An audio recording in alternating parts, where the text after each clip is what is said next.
Meus irmãos e minhas irmãs, a paz e a graça de nosso Senhor e Salvador Jesus Cristo. Uma noite, um dia, uma tarde abençoada. Eu não sei, eu estou falando esses, eu não sei o horário, nem o momento que vocês vão assistir esse vídeo. Mas vou falar aqui, meditando no livro de Atos 17, 29 ao 31. E esse versículo me trouxe sobre o meu passado, a realidade, o que Deus tem feito. Então eu não falo de religião, eu falo de Cristo Jesus, aquele que é o caminho, a verdade e a vida, aquele que veio para nos salvar. De quem, irmão? De nós mesmos. E vocês vão entender. O versículo 29 ao 31 diz assim: sendo nós, pois, geração de Deus, não havemos de cuidar que a divindade seja semelhante ao ouro, ou à prata, ou à pedra esculpida por artifício e imaginação dos homens.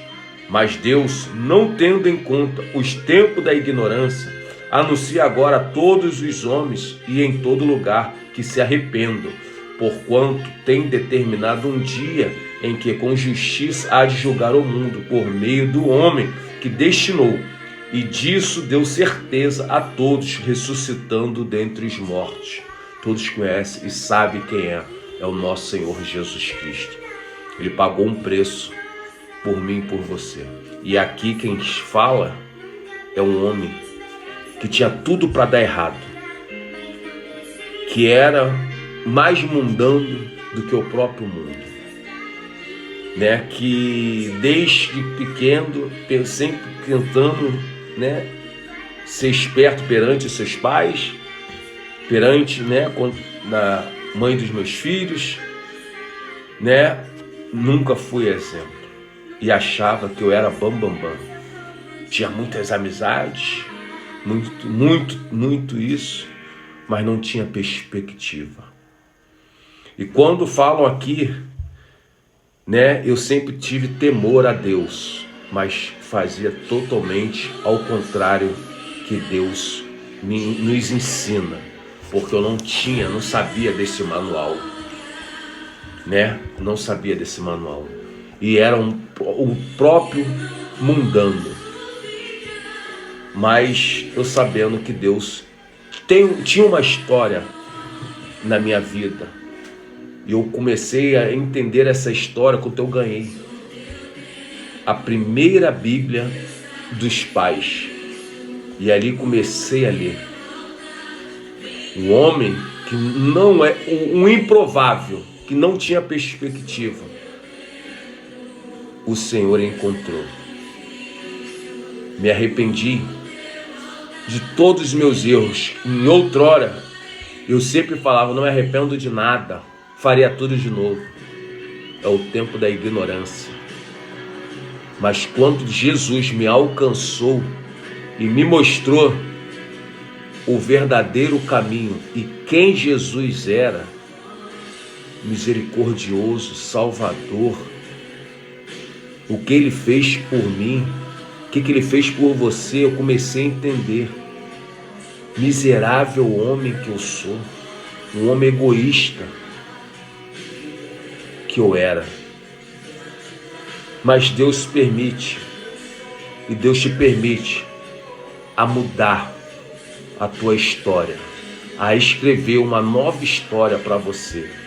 De repente, você está aí se afundando nas drogas, na cachaça, no pecado da pornografia, da prostituição, do roubo, da violência. Deus mudou a minha história, me deu uma oportunidade. Deus está te vendo aí agora, você vendo esse vídeo, olhando esse vídeo, vendo quem é esse careca aí que está falando. É um homem que tinha tudo para dar errado, tinha tudo para dar errado, mas foi alcançado pela graça e a misericórdia de nosso Senhor Jesus Cristo. E Jesus quer te alcançar também, meu irmão, minha irmã. Não tem nada perdido. Jesus Cristo é o caminho. E vejo quanto vem a tristeza, vem o desânimo, os problemas vêm. Mas no mundo tereis aflições. Aí eu lembro que no mundo eu tinha aflição. E o mundo quer descredibilizar a Cristo Jesus. Diminuir o que Ele fez por mim e por você. Isso que Satanás quer tirar. Aí vamos para o versículo 24 e o 25. O Deus que fez o mundo e tudo que nele há, sendo o Senhor do céu e da terra, não habita em templo feito por mãos de homens, nem tampouco é servido por mãos de homens, como que necessitando de alguma coisa, pois Ele mesmo é quem dá a todos a vida, a respiração e a todas as coisas.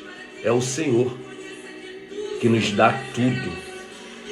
Nós não damos nada para Ele, porque Ele não precisa de nada.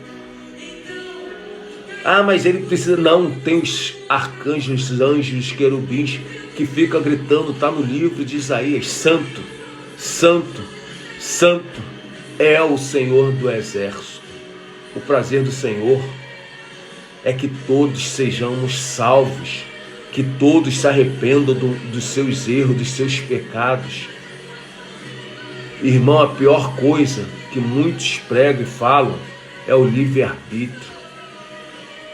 Porque o nosso Deus, Ele é diferente dos deuses mundanos. Porque os deuses dessa terra, que é Satanás, ele é intrusão, ele faz de tudo para você virar as costas para Deus. Mas Deus me trouxe aqui como prova viva daquele que era improvável. Hoje está podendo falar no nome do Senhor do Exército, que é possível. Ele reescreve uma nova história. Eu não tinha morava de aluguel, hoje eu tenho um apartamento para minha família. Passam por dificuldade como estou passando, enfrentando o problema que eu estou enfrentando, mas em nenhum momento Ele não deixa de me consolar, de me levantar, de me erguer. Porque quando eu penso em ficar abatido, Ele me pega pelo braço, me coloca de pé, Ele me ergue.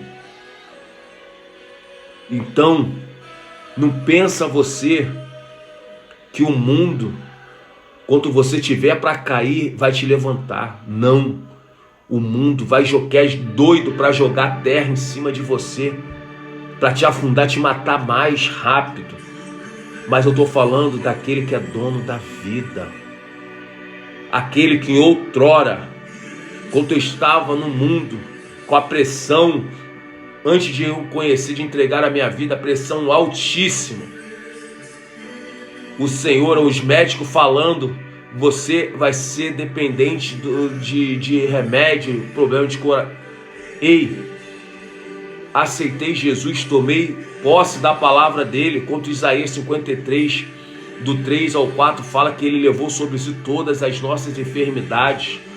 Mas sabe uma coisa, tomei posse, fiz as operações da minha coluna, refiz os meus exames, pela honra e glória de nome de Jesus Cristo, eu fui curado, não tenho nada. Tenho os problemas da minha coluna para saber que é Deus na minha vida. Sabe por que eu falo isso? Porque muitos que têm o que eu tenho, os médicos, próprios laudos da medicina, da ciência, falam que eu estaria numa cama, em cima de uma cama, numa cadeira de roda. Mas por isso que Deus sempre me mostra as minhas marcas, minhas feridas, para falar: eu te sustento. É esse Jesus Cristo que eu falo, não falo de religião, eu falo de Cristo Jesus. Que Deus abençoe em nome de Jesus. Eu queria falar mais, mas a minha bateria já vai acabar, já vai dar 10 minutos e depois não vai dar para postar. Que Deus abençoe. Busque, entrega a sua vida a Jesus. Que Deus abençoe mais uma vez.